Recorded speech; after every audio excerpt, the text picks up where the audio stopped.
ምህረትዬ እኔ ሳውዲ ነው ያለሁት። ኮንትራት ቤት ነኝ። ይገርምሻል ደሞዝ ተቀብዬ ለአባቴ ነበር እምልከው። በ8 ዓመት ቆይታ አገሬስ ስገባ ስንት ብር አለኝ ብዬ ስጠይቀው ለአክስትሽና ለአጎትሽ ብድር ሰጠዋቸው፣ አካውንቴ ላይ ምንም ነገር የለኝም አለኝ። ከዛ ብሬን ስጡኝ ቦታ ልገዛ ነው ብላቸው አላየንም ሲሉ መመለሻ ትኬት ስለነበረኝ እዛው ቤት ተመለሱ። አሁን 13 ዓመት ሆነኝ፣ ደከመኝ። ከሀገር ስወጣ 19 ዓመቴ ነበር። አሁን 32 ዓመቴ ሳላገባ ሳልወልድ 1 ነጥብ አለች። ተመስገን ነው። ልመጣ ነው ስላቸው ጦርነት ነው መንገዱ ዝግ ነው ይሉኛል። ከቻልሽ በዚህ ጉዳይ ላይ ቪዲዮ ስሪበት፣ ብዙ የተጎዳን ሴቶች አለን ብላ የሚያለቅስ ኢሞጂ ነው ያደረገች እና የምር ይህንን ኮሜንት ካነበብኩ በኋላ ብዙ ጊዜ ነው የወሰድኩት ይህንን ቪዲዮ ለመስራት። ምክንያቱ ደግሞ ታውቃላችሁ ሁላችንም ለቤተሰብ ነው ብር የምንልከው። በ19 ዓመቷ ስትሄድ የምታውቀው ክፋት አለ ብዬ አላስብም። በ19 ዓመቷ ምናልባት የሃይ ስኩል ትምህርቷን ጨርሳለች። ምናልባት በጣም ከሄደ እስከ መሰናዶ ወይም ፕሪፓራቶሪ ብትማር ነው እና በዛ እድሜያችን ላይ ከቤተሰብ በላይ ደግ፣ ከቤተሰብ በላይ ጥሩ ለኛ የለም። የምታውቀው የምታነጻጽረውም ነገር የለም። ስለዚህ ለአባቷ ስትልክ በ19 ዓመት ከአባቷ ጋር በነበራት ቆይታ የአባቷን ታማኝነት፣ የአባቷን ደግነት እና ጥሩ ሰው መሆን ብቻ ነው። ግን 8 ዓመት ስትቆይ አንዳንድ ጊዜ በዛ ቆይታችን ማለት ስንት ብር አለን፣ ስንት ብር ነው ባንክ የተቀመጠው፣ ስንት ብር ደርሷል ብለን መጠየቅ አለብን። አሁን እሷን ለወቅሳት ሳይሆን ወደኋላ ተመልሼ ግን 8 ዓመቷ ለግሳለች ለዛ ፋሚሊ።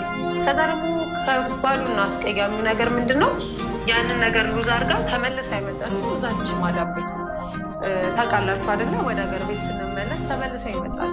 አይመቻቸው፣ ቤተሰብ ብር ይበላል፣ ባሎቻቸው ብራቸውን ይበላሉ። ነገ ጠዋት ተመልሰው መምጣታቸው አይቀሩም ብለው ይዝታሉ።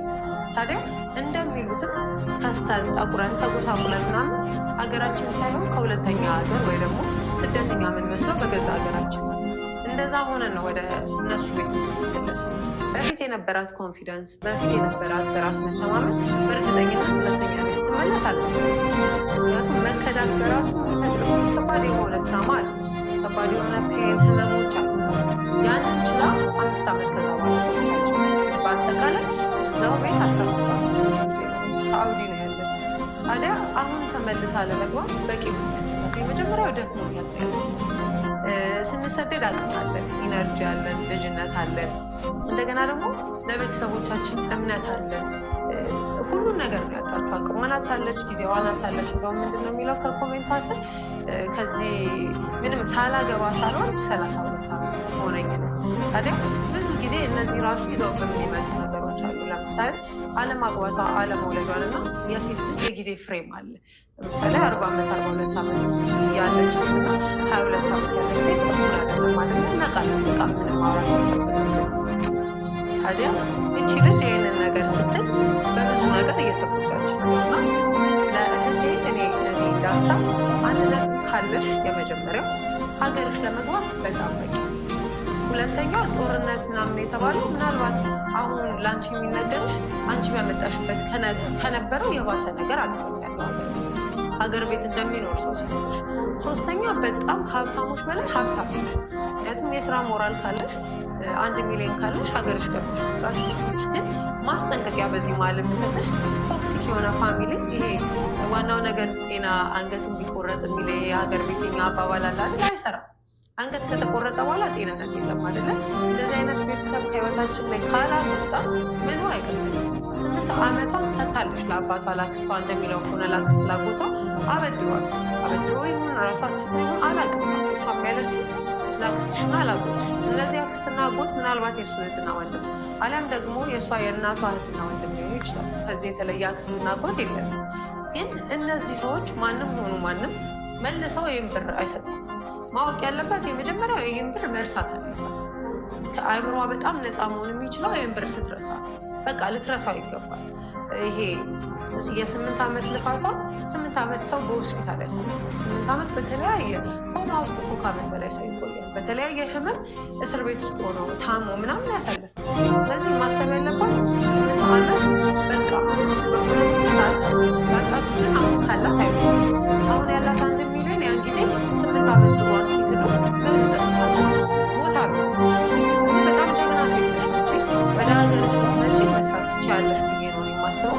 ግን እንደ መሰረታዊ ነገር የመጀመሪያ ቤተሰቦችሽን ልታርቂ ይገባል። በጣም ቶክሲክ ናቸው፣ መጥፎ ቤተሰብ ናቸው። ምንም ጥያቄና መልስ የለውም። የ8 ዓመት ደሞዝሽ ሳያንስ አሁን 1 ነጥብ እያለሽ እንኳን ብትመጪ ጦርነት ነው፣ ብትመጪ ረብሽ ነው፣ ብትመጪ የስራ እድሎች የሉም አትምጪ ካሉ አይናፍቁሽም። ያንቺን ስኬት አይፈልጉ፣ ያንቺን ሀገር ቤት መግባት ነው። ስለዚህ ከአንቺ ምንም የማይፈልጉ ሰዎች ጋር እየተጣበቅሽ አንቺ ብቻ ነሽ ትፈልጊያቸው። ሳትፈልጊ ስትቀሪ ከዚህ በፊት አንቺም አልፈልግም ማለት ለምች አትፈልጊያቸው። አሁንም እነሱ ጋር ልጥፍ ያልሹ አማራጭ አተሽ እንደሆነ የሚያስቡ ማንም ሰው አማራጭ ጤና እስካለው ድረስ አማራጭ። አንቺ እዚህ የሰው ቤት ሰርተሽ መለወጥ ትችላለሽ። ሴፍቲ ኔት ሰርተሽ መለወጥ ትችላለሽ። ተስፋ እያስቆረጥሻል። በ1 ሚሊዮን 500 ሺህ እንኳን ለትንንሽ የጥቃቅንና አነስተኛ ስራ ብትጀምሪና ቤት ብትከራይ 5 ሚሊዮን ታስቀምጫለሽ። ሁለተኛው ተመልሰሽ እንዳትሰደጅ እንደ ሀሳብ መሰጠሽ ፓስፖርትሽን ብቻ አርቀሽ አስቀምጭ። ከዚህ በኋላ መተሽ 2 ዓመት ሰርተሽ ፌል ሲያደርግ ተመልሰሽ ስትሄጂ 35 አራተኛው ያገኘሽው በሆነ አጋጣሚ ያገኘሽው ሰው ላይ ይሄ ሰው ትክክለኛ የኔ ሰው ነው ብለሽ ጥብቅ እንዳትይ አደራሽ። አባትሽ የወለደ አባትሽ ያራራልሽ ሰንበድ የሆነ ቀመጣ ያራራልሽ። አንቺ ለራስሽ መራራት ነች። አሁን ለራስሽ ደግሞ መሆንን አሳይ። እኔ ይገባኛል ጥሩ ነገር ነው። እያንዳንዱ ጥሩ ነገር ለራስሽ አድርጊ። ምናልባት የ8 ዓመት ደግሞ ስትልኪ አንቺ ቆንጆ ስትባል አንቺ የዚህ አማኑኤል ታማሚዎች የሚለብሰው አይነት ዩኒፎርም ለብሰን እየተንኮሻኮሽ ነው። ስለዚህ መልበስ የእውነት ያምረኝ ነበር። በቃ ቅዳሜ ደርሶ እንዴት ነው ልብስ የምለብሰው እስክል ድረስ። ስለዚህ ስንት ነገር ነው ያጣሽው። መብላትን፣ መልበስን፣ ጥሩ አየርን፣ ከሰው መገናኘትን ለእነሱ ስትይ ብዙ ነገር አባለሽ። ይህንን ደግሞ ሙስሊም ኮንሽ አላ፣ ክርስቲያን ኮንሽ ደግሞ እግዚአብሔር አለ። ያ የአንቺን ላብ የአንቺን እንባና የአንቺን ደም ይቆጥርልሻል እና የእኔ ሀሳብ 1 ሚሊዮን ሀገር ቤት ገብቶ ለመስራት በጣም በቂ ነው።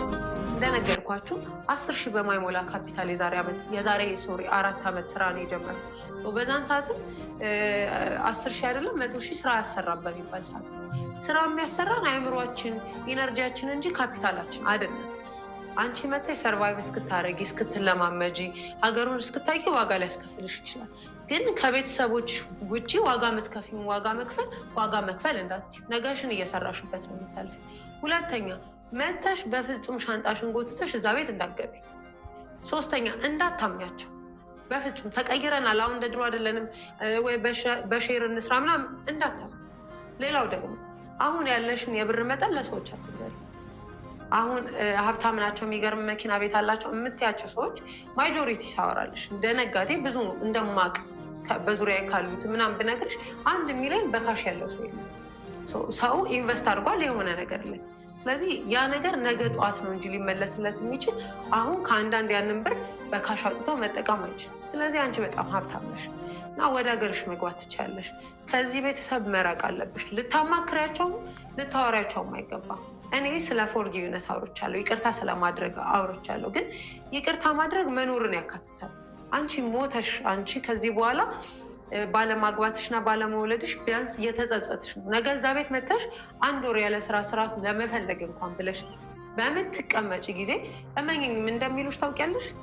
32 ዓመት ሞላሽ። ያንቺ ኩያ እኮ ተመርቃ ስራ ይዛ አግብታ ወልዳ ማለት ብዙ ነገሮችን አቺቭ አድርጋለች፣ ብዙ ነገሮችን አሳክታለች። ከዛስ ቶክሲክ የሆኑ የበለጠ እያሳመሙሽ በየቀኑ ፔን ውስጥ ነው። የዚህ ሽሽት የሚሆነው ተመልሶ መሰለኝ እነሱ የሚፈልጉት እዛው ተሰደሽ መቅረትሽ ነው። ጥላቻ ብቻ አይደለም። እንደ እድል ሆኖ ከሀገር ከወጣን በኋላ የመፈለግ እድላችን በጣም ጠቦ ከኛ ይልቅ እኛ የያዝነው ነገር የምንፈልግ ነን። እኛ ለራስሽ አንቺ ነሽ ልታውቂ። እኔ ራሱ አላውቅም። እኔ የማወራው ትክክል ሁሉ ላይሆን ይችላል። ግን እንደ ሀሳብ ለሌሎቻችሁ ያላችሁን ነገር የማሳወቅ ግዴታ የለባችሁ። እዚህ ያለችው እህትሽ ስንት ብር እንደሆነ ደሞዟ ራሱ ትነግርሻለች? በእውነት አትነግርሽም። በእውነት በቃ አትነግርሽም። አመመኝ ደከመኝ ሂዋን ሄር ላኪልኝ ስልክ ላኪና በኢትዮጵያ ብር ላስገባለሽ፣ ስራ የለም ምናምን ግብር ነው ምናምን ብቻ ብላ ብዙ ነገር ነው። አንቺ ደግ ስለሆንሽ ነው አሁን ለእኔ ራሱ የነገርሽ። ስለዚህ ራስሽን ጠብቂ፣ ለራስሽ የሚሆነውን ነገር ያዥ፣ ወደ ሀገርሽ ግቢ፣ ከነሱ ራቂ። በፍጹም ከነሱ ጋር በዲስታንስ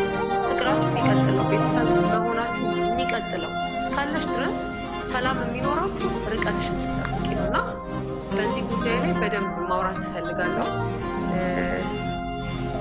ይሄን ነው ልልሽ የምችለው። በርቺ፣ ፈጣሪ ካንቺ ጋር ይሁን።